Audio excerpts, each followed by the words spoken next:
7:34 on LBC. We are streaming now until 9 o'clock. If you want to watch us on video, you can do so on the LBC YouTube channel, Twitter feed, Facebook, or on Global Player. Now, we're going to be interviewing all of the leaders of the Scottish and Welsh political parties in advance of the elections on May the 6th. And first up tonight is Alex Salmond, who you will know as former Scottish First Minister, former leader of the SNP, but now leader of the new Alba party. Alex, welcome. How is Alba different from the SNP? Because obviously you both want independence, but how can you really differentiate yourself? It's Alba. No, I don't blame it's you. It's what? Alba. It's pronounced Alba. It's Gaelic for Scotland. It's Scots Gaelic. Sounds like a flower. Scotland. Well, yeah, in some ways it is actually a flower as well, but Scotland was called the Kingdom of Alba for 350 years. I mean, I know your medieval history is really good.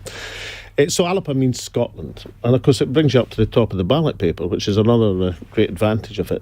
What's the difference in the SNP? Well, both parties who believe in independence. I would say it's a sense of urgency would be the biggest difference. The SNP are saying that they're going to have a referendum in 2023 or sometime like that. We say the first week back in a month's time, the Scottish Parliament should pass a resolution instructing the Scottish Government, to begin negotiations on independence with the Westminster Government. So a different criteria in terms of timescale and a different sense of urgency. But you can hardly accuse the SNP and Nicola Sturgeon of dilly-dallying. I mean, there's a COVID pandemic at the moment. She has committed to a referendum at the end of this year or next year. You can't go much quicker than that. Well, the latest indication is somewhat later, I mean 2023 or perhaps even later. I don't accuse Nicola Sturgeon of anything. Let's get this right. I'm just interested in putting forward the Alba point of view. But I would say, it's 7 years since the last referendum. There is now that once-in-a-generation referendum. Well, I mean, the Cabinet Office, of course, defined a 7-year period for Northern Irish border polls. That was the Cabinet Office initiative. It said you could have a constitutional referendum in Northern Ireland every 7 years. It was in the St Andrews Agreement. Well, luckily for us, it's 7 years since the Scottish referendum. But if the Scottish people determine that they wish to see progress on the constitutional question, progress on independence, then I think that's exactly what the Scottish Parliament should do. And I don't think anybody, Nicola Sturgeon or anybody else, should dilly-dally on it. I think we should get ahead with it, get it done, a real sense of urgency. I mean, when I was First Minister, I embarked with David Cameron on the Edinburgh Agreement in 2012. At that time, independence was at 30% in the opinion polls. After a referendum campaign, it got to 45%. Now independence is, let's say it's 50%. Let's say it's 50-50. I don't see any reason why anybody supporting independence wouldn't want to get ahead with that sense of urgency. And I know that many folk in Scotland want to see that sense of urgency. If Boris Johnson maintains his position, though, saying, well, sorry, it was a once-in-a-generation referendum, there's not going to be another one, regardless of the result on May the 6th, are you saying that effectively Scotland declares UDI? Well, regardless of the results, quite interesting, isn't it? When David Cameron used to say something like that until his mind was changed by the 2011 election in Scotland. Now, the key aspect in this election that we've introduced in the Alba Party is to argue for the significance of what we call a supermajority. In other words, instead of having a 50-50 situation in the Scottish Parliament, as I did, to be fair, back in 2011, but to have perhaps 80, perhaps 90 MSPs in the Scots Parliament supporting independence and only perhaps 40 supporting the Union, a majority for independence potentially of 50 MSPs. Now that would be a fundamentally different position, because instead of Boris Johnson saying, look, this is me, the Tory Prime Minister, against the First Minister, Tories against SNP, it'd be Boris Johnson as a Tory Prime Minister taking on not a single party, but a parliament representing an entire nation. Well, I think that changes the balance. That's true if you do well, but as you well know, the polls so far haven't really given you much support. I mean, a couple of them have got zero.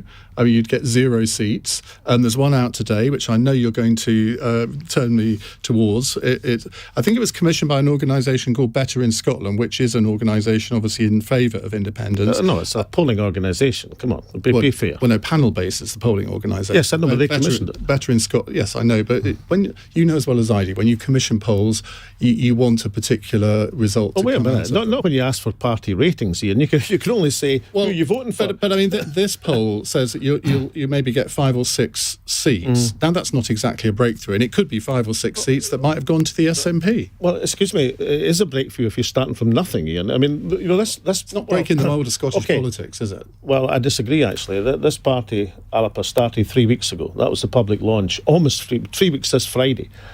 And that poll shows us drawing level with the Liberal Democrats, an organisation which... Is that the summit of your aspiration? No, it's not. But it's interesting. I mean, the Liberal Democrats have been in business in various disguises for 150 years. But the Greens would still be ahead of you, and they are in favour of independence. Don't you risk taking votes off them? Well, I'm coming to that in a second. The Greens have been in business for about 50 years. I'm merely saying to draw level with one of the, quote, major parties after 3 weeks, overtake them in membership after 3 weeks, as we've done with 5,000 members, is pretty good. Incidentally, we've got twice as many MPs in the Westminster Parliament as the Scottish Labour Party have. Now, admittedly, that's 2 against their 1, but it's still a fact. So that sort of achievement after a mere 3 weeks, I think puts scores on the board. Is it the limit of our ambition? No, it's not. I think we can do much better than that. But even that, Ian, would result in a supermajority, in my calculation, of 80 seats for independence and only 50 seats for the Union, an independence majority of almost 30. Now, that's significant. What about your own personal ratings? Because according to a recent poll, only 14% of people in Scotland have a favourable view of you, 74% have an unfavourable view, 58% have a favourable view of Nicola Sturgeon. Why do you think that is, that people have such an unfavourable view of you? I don't think look, for the last few years I've been able to talk about nothing except a series of court cases, trials, investigations. That's all I've been able to say. I've been talking about politics for 3 years, well, 2.5 years anyway. The next 3 weeks I'm going to talk about politics, and you'll see these ratings change, as you'll see the ratings for the Alba party increase. And incidentally, if we're already registering with scores on the board after 3 weeks, the next 3 weeks is going to be very interesting in Scottish politics. Well, I seem to remember when the SDP formed in 1981, they were at 50% in the polls within about a week. Sort of 2 or 3% isn't really cutting it, is it? Well, they went up like a rocket and down like the stick. We're on a rising trajectory. Timing our effort for election day. I'll tell you what I think is more significant, Ian. I think to get to 5,000 members after 3 weeks, overtaking the Liberal Democrats, closing in on the Scottish Conservatives, who've only got 6,000 members, we should overtake them by the end of the campaign. And then, of course, they are a fundamentally significant political party. So, look, the Alba Party's new, it's different, we've got name recognition to get across.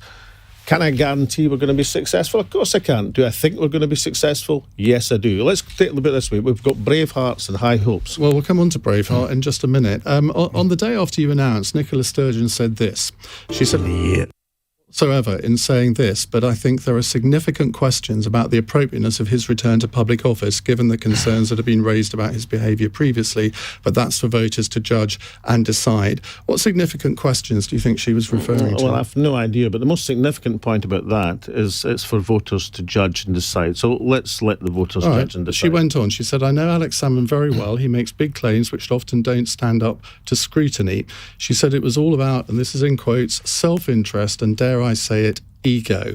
Alex Salmond is a gambler. It's what he enjoys doing, but this is not the time to gamble with the future of the country. She's right, isn't she? This is just a giant ego trip. You missed the limelight. No, I didn't form the Alba Party. It was formed by Laurie Flynn, the former World in Action. Come on. It was formed by Laurie Flynn, the former World in Action journalist. A number of parties saw the opportunity for an independent supporting list party. They all approached me. There's about 5 of them. But I thought Laurie had the best proposition, him and his committee, and I think that's right. As for Nicola, look, I've decided in this entire campaign, I'm not going to say an adverse word about Nicola Sturgeon. I'm just going to promote the Alba Party and say why a sense of urgency into the independence debate is very much required. And I say generally about the SNP. I mean, if the SNP thought they had nothing to worry about in terms of the Alba Party making ground and making gains, then they wouldn't have such a frenetic reaction to our emergence in Scottish politics. Now, when we used to do our weekly phone-ins on LBC, halcyon days... I wasn't sure you're allowed to mention that. Absolutely, I'm completely allowed to mention that. We used to have some quite rumbustious discussions on independence. Yeah, I was against Donald Trump. You were in favour of it. I certainly was not. I'm only kidding. As you well know. I always remember you couldn't pronounce the word Trump. No, that was deliberate. It was a kind of joke I had. You always denied that the SNP was anti-English, and you were very convincing on that. Yet you have just put out an election broadcast whose main aim is to encourage anti-English sentiment. Now, I think this is fairly desperate stuff. Well, let's just have a listen. Oh, good. In the year of our Lord 1314, facing yet another defeat, King Robert ordered the camp followers to Gillies Hill, where they raised their home-made banners and surged forth as a fresh Scottish army. And this demonstration of people power by the small folk of Scotland was the straw which broke the spine of English superiority, and their prime commander Edward Plantagenet fled south. I know. I was there. I am the Bruce, and here and now, people power will prevail again. Alba will unite the clan.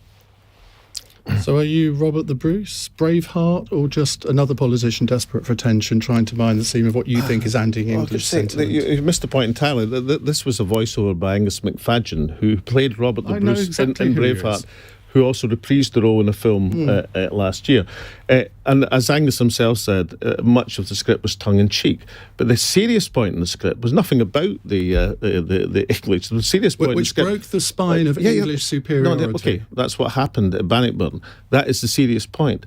It's a historical aspect from Barber's Bruce of 1375, if you want the actual reference, that a turning point in the Battle of Bannockburn was the emergence of the small folk, the camp followers on a hill, who were ordered by Bruce because, things were in the balance.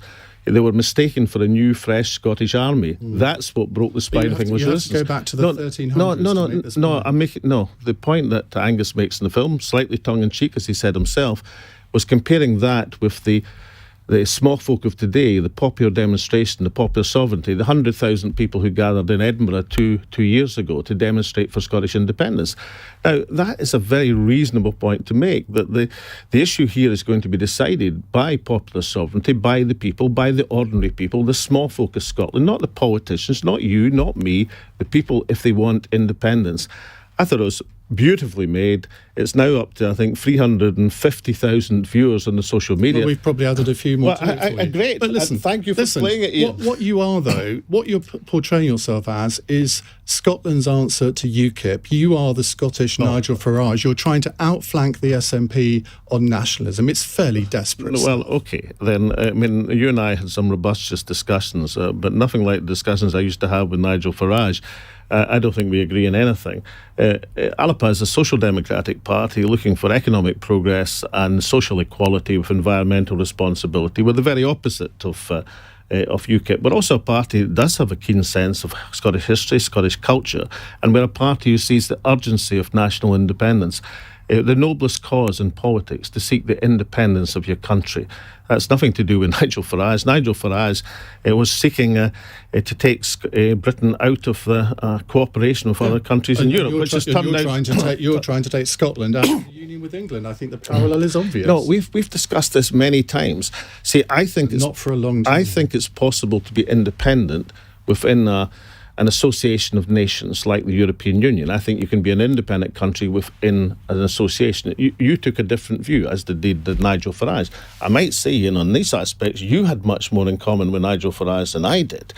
Other people don't think you can do that, but I think you can. So I seek an independent Scotland as a European nation, which will seek cooperation in one way or another with other European nations. So does the SNP. This is what I think a lot of people, particularly your former colleagues, don't understand. Pete Wishart commented on that video. He says, geez, we're trying to win our independence through presenting ourselves as a progressive, modern and outward-looking nation, but let's take up the rusty claymores and shout freedom. Embarrassing. Yes. Well, the only thing embarrassing is that Pete Wishart used to, at one time, play for a Gaelic band called Runrig. He seems to have departed from his previous associations with Scottish culture. Look, I did say, and I'm not going to get drawn into the SNP, because my attitude to politics and to this campaign is stay on the positive. People only attack you like that when they've got something to worry about. And of course, the SNP know that it's an irresistible argument for voting for Alba, which is that the SNP, because of its success in the constituency ballot, gets next to nothing in the list. 1 million votes the SNP got in the list last election in 2016. They got a grand total of 4 ballots, 4 seats on the regional list. If Alba gets half that number, we'll elect all 32 of our candidates, 18 women and 14 men. See, I think you have learnt from the Farage and Trump playbook, and you're trying to emulate some of the tactics, because they were very electorally, in terms of the referendum, Farage was very successful, and I think you've looked at some of the populist moves and you thought, well, okay, we'll copy a few of those. Okay, right, Iain. I mean, fair dues. I was reasonably successful as the SNP leader over 20 years. I mean, when I became SNP leader, I think we had 4 MPs at Westminster. When I left the SNP leadership eventually, we were the dominant force in Scottish politics. So, I don't really need anybody else's playbook. I just happen to think, as do many other people, that we should be injecting a sense of urgency into the independence debate. I think a lot of people in Scotland mean it when we say Scotland wants to be independent. We want to be independent, not in the hereafter, but in the here and now. And if Alba can offer that perspective in an entirely reasonable, positive way, that is in addition to the election campaign. One more thing, I learned a lesson, and maybe too late actually, in the Scottish referendum of 2014. I mean, I'd spent 20 years as SNP leader. I'd been all my life in the SNP. Obviously, to me, Scottish nationalism became embodied by the Scottish National Party. But actually, the support for independence, as opposed to dominating the Scottish landscape as the SNP, only took off in the high summer of 2014 when it became a broad-based yes campaign, not based on one party, but based on a variety of points of view.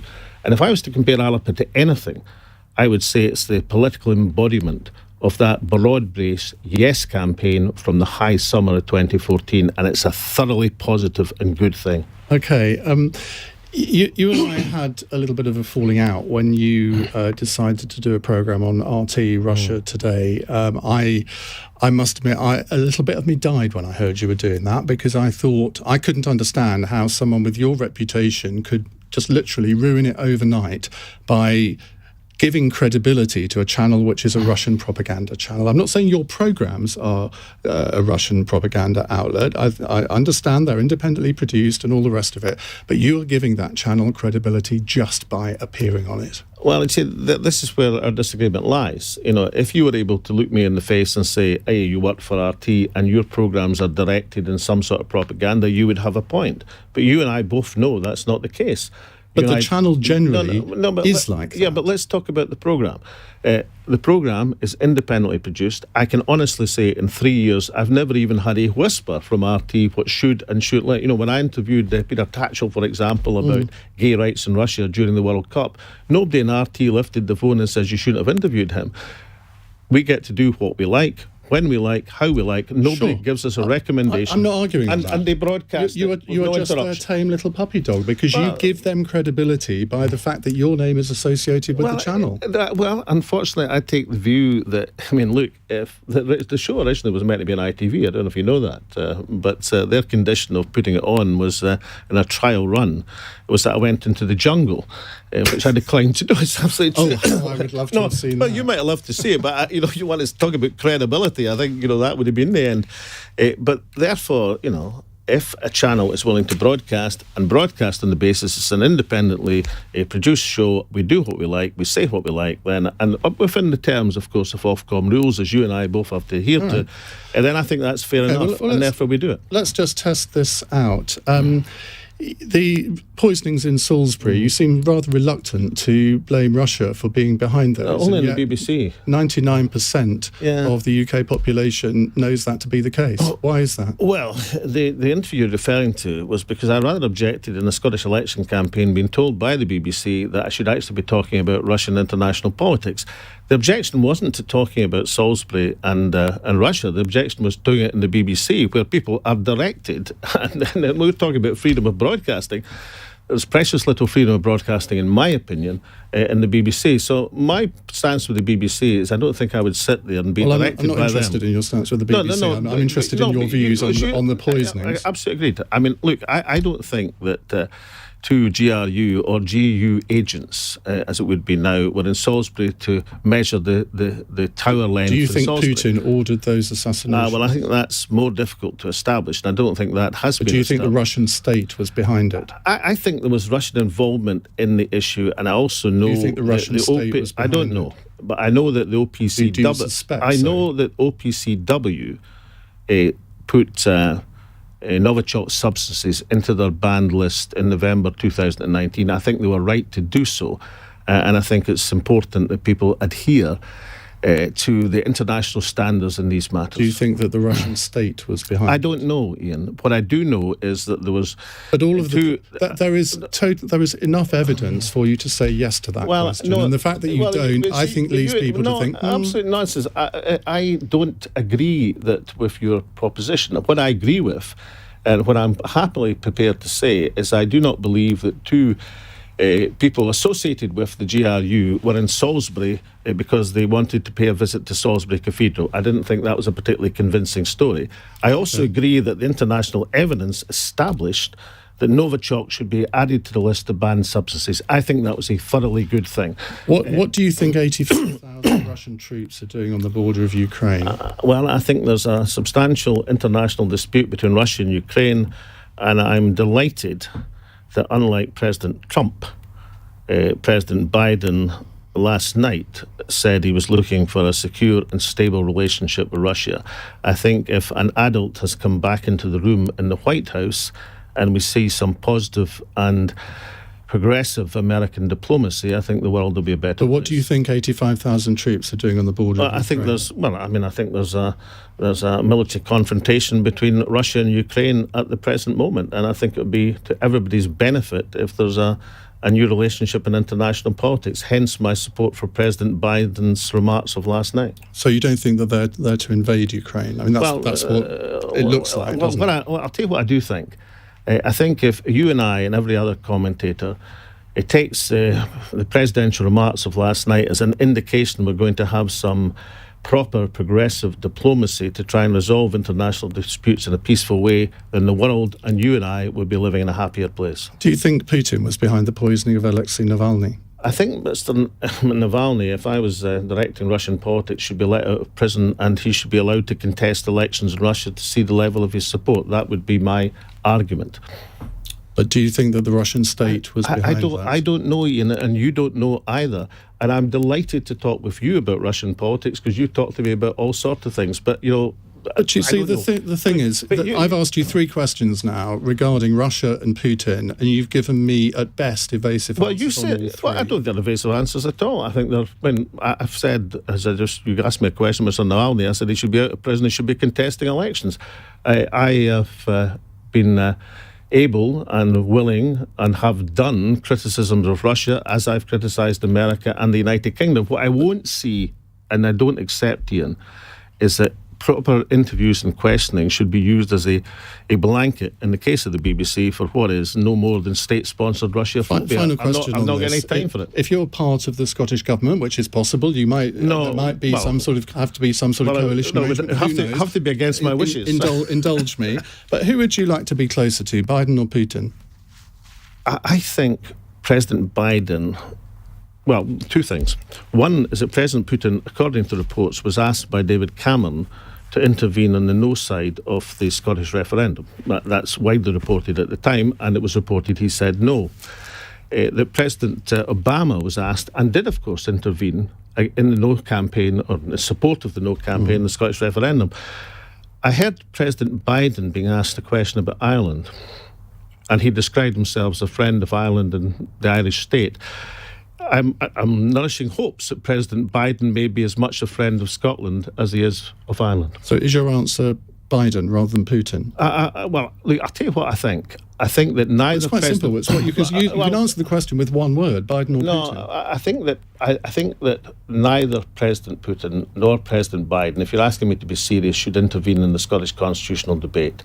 I think President Biden has certain aspects which make him a much better president than President Trump. An evasive answer. Well, it wasn't an evasive answer at all. Aren't you? Why was that an evasive answer? Well, because I asked you Biden or Putin, and you didn't seem to. Most British politicians would have immediately said Biden, but you haven't. Iain Dale or another LBC presenter, Nick Ferrari. I mean, come on, let's ask serious Nick Ferrari questions. got to do with the price of fish? Well, do I prefer Iain Dale or Nick Ferrari? Well, we all know the answer to that question. No, we don't. You don't know the answer to that question either. It's a silly question. I did a bit of ears dive. You prefer Alex Salmond or Nicholas Sturgeon? Aren't you cynically using women to deflect from your own record and reputation on women's issues? You used predominantly female candidates at your launch. Only 2 weeks after the launch, you held a women's conference. You've used the trans rights issue to promote women-only safe spaces, which I think a lot of people would say is deeply ironic, coming from somebody who some women don't feel safe around and who's admitted to behaving inappropriately. Yeah, but unfortunately for you, a jury found not guilty and innocent. No, but you have admitted yourself you've behaved inappropriately. Our defence was that the allegations against me were part fabrication and part exaggeration, and I'm not going to rerun the trial with you. No, I'm not asking. Nor should you do so. I'm not asking you to. But when you have one of your candidates accusing Scottish LGBT organisations of wanting to lower the age of consent, but that's not true. You see, well, it is true because I've read the comments. No, you can't possibly have read. I have. No, well, I'm sorry, Iain, you cannot. It was a closed space conference. Nobody has read these comments. What they read was a tweet from someone else who said they'd read the comments. That tweet has been deleted. That's just a fact, Iain. Margaret Lynch, let me tell you something about Margaret Lynch. I've known her for 40 years.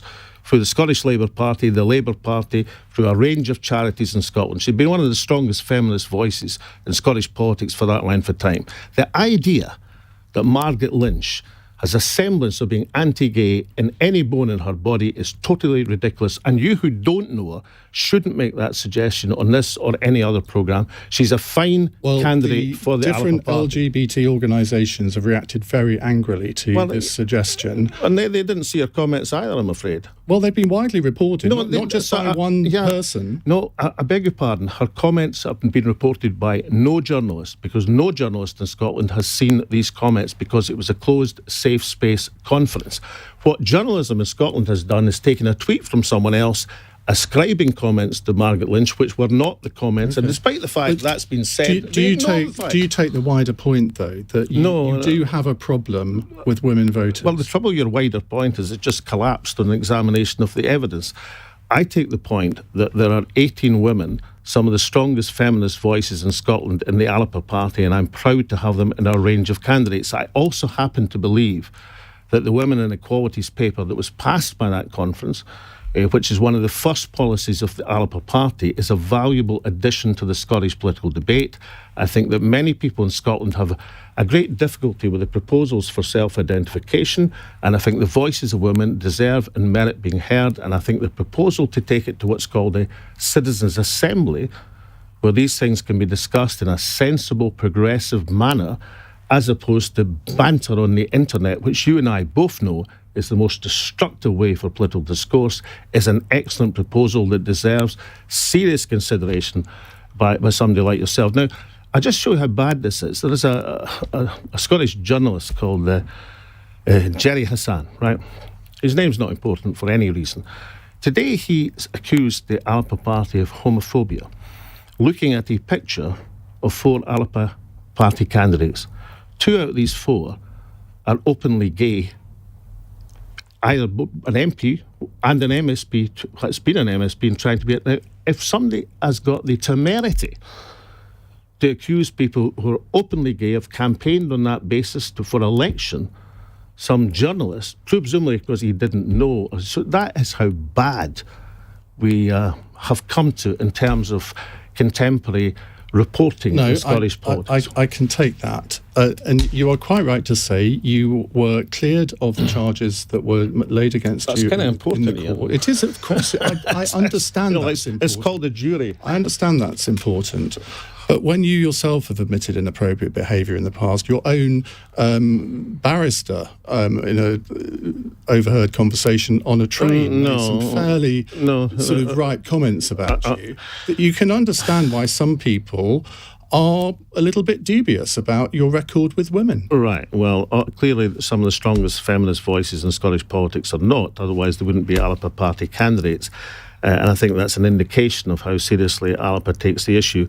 The fact that a jury decided it's not something you can just brush across here, and that's something that is decided. And the BBC's been trying to retry me for the last year. It's not going to work for them. It won't work for anybody else. We've gone way over the time. Lastly, I'm going to make the point. The people will judge these matters. Otherwise, I wouldn't be putting myself forward for election. And I understand that. But could you bring yourself to say, right here, right now, I recognise that I have behaved inappropriately in the past, and I would like to apologise to anyone that has happened to? Well, Iain, if you understand the case, I do. I followed it closely because I've known you for a number of years. And you're kind enough to send me a very kind message when the jury acquitted me of all charges. I should recognise that. But then you would know that an apology was made, not for what I was accused of, because the jury disposed of that, but an apology was made in 2013. The difficulty is... Well, would you like to repeat that now? Because I think a lot of people have forgotten that. No, because, well, they may have forgotten it, but I've just told them again, and I repeated that apology last year. See, the trouble is with the culture we're in now, Iain, that if you apologise, then that's regarded as an admission of guilt. And you and I are both aware that's two different things entirely. So what you get is a pile-on. He has apologised, he is this, he is that. Instead of saying, well, look, this went to trial in the highest civil court in Scotland and the highest criminal court in Scotland. A predominantly female jury decided the issue in front of a lady judge. That should be that, and now it's time to move on. And I'm moving on to putting myself before the people with the Alba Party in 3 weeks' time. Well, I hope we can speak to you again after May the 6th sure. and see what happens in that election. It's going to be fascinating to watch. And congratulations to LBC, if I'm allowed to say so, for doing leadership interviews, unlike some other broadcasting organisations, which I won't mention, but could be cited as either public service or state broadcasters, depending on your point of view, and giving a fair crack of the whip to a new political party and a new political force. Well, we're giving a fair crack of the whip to everyone. Thank you very much, Great Alex. pleasure, Iain. Thank you.